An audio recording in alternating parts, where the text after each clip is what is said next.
नमस्कार दोस्तों, मैं हूं आपका दोस्त लोकेश साहू और आप देख रहे हैं लोकेश छत्तीसगढ़िया यूट्यूब चैनल।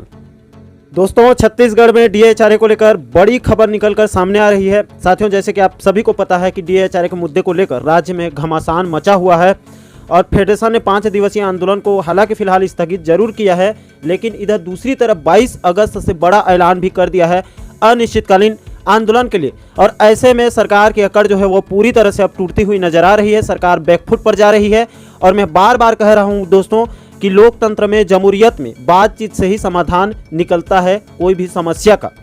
और इसी को मद्देनजर रखते हुए छत्तीसगढ़ कर्मचारी अधिकारी फेडरेशन और सरकार के उच्च अधिकारियों के बीच कल बड़ी बैठक आयोजित की गई थी, जिसमें डीएचआरए को लेकर सुखद संकेत निकलकर सामने आ रहे हैं। इतना तो कंफर्म है दोस्तों, मैं एरियर्स की गारंटी नहीं ले सकता, लेकिन सरकार डीएचआरए को जरूर देगी, इतना भी कंफर्म है। और उसी की दिशा में अब आगे बढ़ने जा रहे हैं, क्योंकि सरकार को भी पता है अगर आंदोलन लंबा चला तो इसमें सरकार को भी नुकसान है, जनता को भी नुकसान है, कर्मचारियों को भी नुकसान है, सबको नुकसान है, किसी का भला होने वाला नहीं है। ऐसे में बातचीत से ही समाधान निकलना बेहद जरूरी है और उसी दिशा में फेडरेशन और सरकार दोनों आगे बढ़ रहे हैं। अब देखिए दोस्तों, खबर को देखिए, एनडब्ल्यू न्यूज़ की रिपोर्ट है कल शाम की। हड़ताल बिग ब्रेकिंग, कर्मचारी अधिकारी फेडरेशन और जीएडी सचिव स्तर की वार्ता खत्म। कमल वर्मा ने पुरजोर तरीके से रखी अपनी बात, डीएचआरए का जल्द होगा समाधान। कार्यवाही वाले पत्र को लेकर डीडी सिंह बोले, वेतन कटौती नहीं है कोई निर्देश, यानी कि वेतन कटौती भी नहीं की जाएगी। ये 3 बड़ी खबर है इसमें। आगे देखिए और बताया गया है, कर्मचारियों के आक्रोश ने अब सरकार को भी सख्ते में ला दिया है। पहले 5 दिन का निश्चितकालीन आंदोलन और फिर 22 अगस्त से अनिश्चितकालीन हड़ताल की घोषणा ने सरकार को हिलाकर रख दिया है। लिहाजा अब सरकार इस हड़ताल को लेकर समाधान की दिशा में बढ़ती दिख रही है। मुख्यमंत्री की तरफ से बातचीत के रास्ते खुले हैं वाले बयान ने 24 घंटे के भीतर जीएडी आज हरकत में आया और कमल वर्मा की अगुवाई वाली कर्मचारी अधिकारी फेडरेशन को वार्ता के लिए आमंत्रित किया है। फेडरेशन के प्रांतीय संयोजक कमल वर्मा की अगुवाई में फेडरेशन की तरफ से राजेश चटर्जी, सतीश मिश्रा, चंद्रशेखर तिवारी, वीपी शर्मा, संजय सिंह, राम सागर कोसले और अजय तिवारी जी वार्ता में शामिल हुए थे। वहीं सामान्य प्रशासन विभाग की तरफ से सचिव डीडी सिंह और डॉक्टर कमलप्रीत सिंह के अलावा उप सचिव संजय अग्रवाल वार्ता में शामिल हुए थे। ये बड़े अधिकारी हैं, उच्च अधिकारी हैं सरकार के।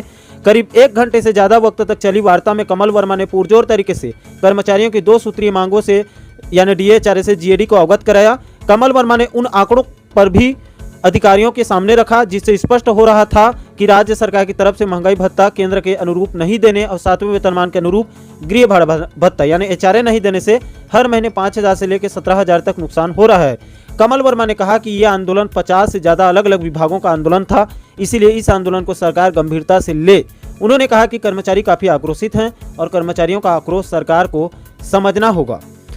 कमल वर्मा ने इस दौरान हड़ताली कर्मचारियों के खिलाफ 2006 के परिपत्र का हवाला देकर, जो 29 जुलाई को आदेश जारी हुआ था देर रात को शाम को, उसको हवाला देकर कार्रवाई के आदेश को लेकर तीखी नाराजगी भी जताई।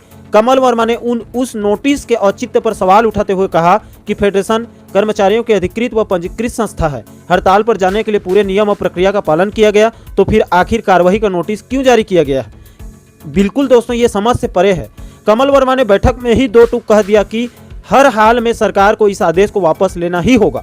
उन्होंने कहा कि इस तरह के आदेश से कर्मचारियों का आक्रोश और बढ़ेगा, इसलिए इस आदेश को तुरंत वापस लेने का आदेश जारी हो। उन्होंने फिर दोहराया कि ये आंदोलन 50 से ज़्यादा अलग अलग विभागों के अधिकारी कर्मचारी का आंदोलन था, जिन्होंने 5 दिवसीय आंदोलन के दौरान अपने आक्रोश का इजहार किया और 31 जुलाई को जो महाबैठक बुलाई थी उस दौरान भी उन्होंने एक सुर में अनिश्चितकालीन आंदोलन में जाने की हुंकार भरी थी। इसलिए इस आक्रोश को समझना होगा। जीएडी की तरफ से डॉक्टर कमल प्रीत ने कहा कि कर्मचारियों की मांगों और मंशा से मुख्यमंत्री को अवगत कराया जाएगा। जीएडी सचिव ने कहा कि जिन मांगों के बारे में फेडरेशन की तरफ से जानकारी दी गई है उसे मुख्यमंत्री के पास रखा जाएगा और इसका जल्द से जल्द समाधान भी निकलवाया जाएगा। तो ये बहुत बड़ी खबर है और शुभ संकेत है। वहीं जीएडी सचिव डीडी सिंह ने नोटिस के मुद्दे पर कहा कि उन्होंने इस मामले को लेकर संचालक कोषालय, लेखा एवं पेंशन को आवश्यक निर्देश दे दिया है। उन्होंने कहा कि 2006 का परिपत्र स्पष्ट नहीं है, लेकिन कोषालय एवं पेंशन की तरफ से पत्र की गलत व्याख्या की जा रही है। कहीं भी इस बात का निर्देश नहीं कि वेतन काटा जाए और न ही 2006 के परिपत्र में इसकी स्पष्टता है, यानी कि नियम में लूप होल्स है। लेकिन इस पत्र को लेकर गुमराह किया गया। डीडी सिंह ने साफ कहा कि वेतन कटौती जैसे निर्णय शासन स्तर पर लिए जाते हैं, लेकिन ऐसा कुछ भी शासन स्तर से निर्देश नहीं मिला है। मुझे जब इस मामले में जानकारी हुई तो मैंने संचालक कोष लेखा पेंशन की बात की, उससे बात की है। मैं इस मामले में आगे भी बात कर स्थिति जो है वो स्पष्ट करूंगा। उन्होंने आश्वस्त किया कि इस दिशा में जल्द ही कोई समाधान का रास्ता तैयार होगा, यानी वेतन भी नहीं काटा जाएगा, ये स्पष्ट कर दिया गया है। फेडरेशन बैठक के बाद कर्मचारी अधिकारी फेडरेशन के जो प्रांतीय संयोजक हैं कमल वर्मा जी, उन्होंने बताया कि मुख्यमंत्री ने कल ही कहा था कि बातचीत का रास्ता खुला है। जीएडी सचिव ने हमें आज बुलाया गया, सरकार की पहल हुई है और आज की बातचीत सकारात्मक और समाधान कारक दिखी है, यानी संकेत अच्छे मिले हैं। सचिव ने इस दिशा में समाधान की तरफ बढ़ने की बात कही है। उम्मीद हम भी कर रहे हैं कि सरकार हमारी मांगों का समाधान करेगी। हमने पुरजोर तरीके से अपनी बातें कही है और कर्मचारियों के आक्रोश से भी सरकार को सचेत कर दिया है। वार्ता के दौरान आश्वासन मिला है कि वो कर्मचारियों की भावना और फेडरेशन की मंशा से सरकार को अवगत कराएंगे और जल्द ही इसका हल जो है वो सामने निकल कर आएगा। तो बड़ी खबर है दोस्तों, कल की बैठक में शुभ संकेत मिले हैं डीएचआरए को लेकर और साथ ही साथ जो वेतन कटौती की बात की जा रही है उसमें भी जीएडी ने साफ कर दिया है कि शासन स्तर से ऐसा कोई हमें निर्देश नहीं मिला है, इसीलिए वेतन कटौती एक किस्म का आप मानकर चलिए जो आदेश है उसको धीरे से वापस लिया जाएगा। और डीएचआरए का जो रास्ता है दोस्तों निश्चित तौर पर ये खुलेगा बहुत जल्द। आप देख लीजिए 2-3 दिन के अंदर में इसको लेकर सरकार की तरफ से कोई बड़ा ऐलान हो सकता है, क्योंकि मध्य प्रदेश में 1 अगस्त को वहां के कर्मचारियों को केंद्र के समान 34% डीए का ऐलान कर दिया है शिवराज सरकार ने। और कल बड़ी खबर आई थी जिसको मैंने आज सुबह के वीडियो में बताया आपको कि पेंशनरों के लिए भी वहां पर 17% से सीधे बढ़ाकर 22% कर दिया है। तो ऐसे में छत्तीसगढ़ सरकार के ऊपर भी निश्चित तौर पर दबाव है दोस्तों। और आने वाले 22 अगस्त से तो महाहुंकार जो भरी जाएगी उसमें सरकार के हाथ पर सबको हिला कर रख दिया है। 22 अगस्त से पहले सरकार डीएचआरए को लेकर निश्चित तौर पे बड़ा ऐलान करेगी। कितना % करेगी, क्या होगा, ये तो सरकार ही जाने, ये भविष्य की बात है, समय की बात है, लेकिन जितना भी करेगी ऐलान जरूर होगा, इतना तय है। और वेतन कटौती को लेकर भी अच्छे संकेत हैं, जल्द ही उस आदेश को भी वापस लिया जा सकता है। तो ये है दोस्तों पूरा मामला डीएचआरए को लेकर।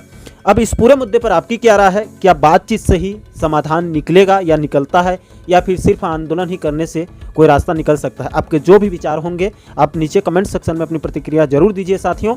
और साथ ही साथ डीएचआरए डीआर से जुड़े पल पल के अपडेट को बारीकी से समझने के लिए हमारे साथ आप जुड़े रहिए। तो दोस्तों आशा करता हूं कि आप इस वीडियो के माध्यम से पूरे मामले को अच्छे से समझ ही गए होंगे। दोस्तों इस पूरे मुद्दे पर आपकी क्या राय है? नीचे कमेंट सेक्शन में अपनी प्रतिक्रिया आप जरूर दीजिए।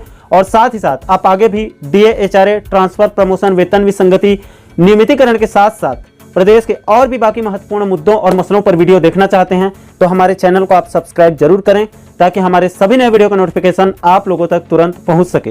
दोस्तों इस वीडियो में फिलहाल इतना ही, मुझे दीजिए इजाजत। मैं मिलता हूं आपसे एक और महत्वपूर्ण मुद्दे के साथ। तब तक के लिए जय हिंद, जय छत्तीसगढ़।